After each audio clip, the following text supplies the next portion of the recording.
About Charles Ponzi, you've all heard about Bernie Madoff, who's in the slammer right now. Alan Stanford, of course, being kind of tried in the media and as well as elsewhere. A Canadian who dubbed himself the Warren Buffett of China is facing charges of running a pyramid scheme whose main targets were Chinese Americans. The stock regulator in Toronto says that Wei Juntang and his associates raised money in Canada, mainland China, and the U.S. Investors have complained that they could not withdraw money. So you go to redeem, they say, can't do it, or made your life very, very difficult. Brook McConnell is with South Ocean, and a good friend of mine, and us here on the show. Hello, sir. Good morning. Do you know this guy? No. You sure? You never done business with this guy? No, I haven't. And you know, we're in the business of trust, and when guys like this show up, it really is. It makes things really very uncomfortable. Why can't? Yeah, unfortunately, these guys don't wear scarlet letters on their lapel. Yeah. You can't legislate morality.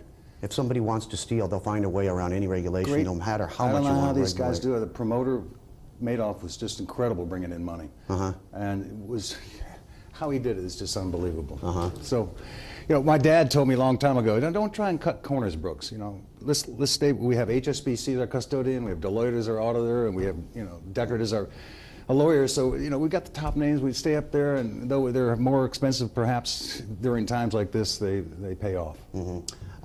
This has absolutely nothing to do with our next topic here, but there are a lot of sore people out there when it comes to this whole PCCW story, and you can't avoid the story. You know, now it's in the appeals court whether there was you know, any kind of malfeasance in the vote gathering for the privatization deal. Don't know if you heard me earlier talking about report in the Post this morning in the business section saying that Larry Young might be replaced as the head of Citic Pacific by China's Citic group. We still don't know what happened last year when we heard about the $2 billion loss on Forex derivatives. That was a monumental blunder on the part of those guys. And you know, the business is well positioned. You know, they're in steel and power and aviation and in China and iron ore. So for them to come up, these guys had to have known what the risks were of getting into this contract. I mean, they're financial deal maker types. So there's no question that there was a real blunder here.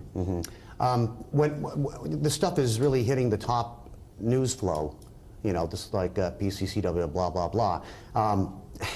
Is it because the media likes to isolate these things and magnify them? Or is there some sort of a trend? Is there something going on? I mean, what did Warren Buffett say? A rising tide floats all boats, right? But you never find who's been swimming without a swimsuit until the tide goes out. Where do we come up with this stuff? And a lot of this nakedness is now being exposed. Is it, or am I just surmising here? Well, there's been huge disappointment in this community with the PCCW ever since all the hype back in the beginning of the decade, where we're going to have all these media whiz-bang things going on with the new world of internet. And there's been huge disappointment, and the company just has not been making any money. Okay. You know, so to have it taken over at these low prices, it's got to have a bad taste in people. All right, we're going to talk about making real money in a sec, okay? Back with Brook McConnell in a flash.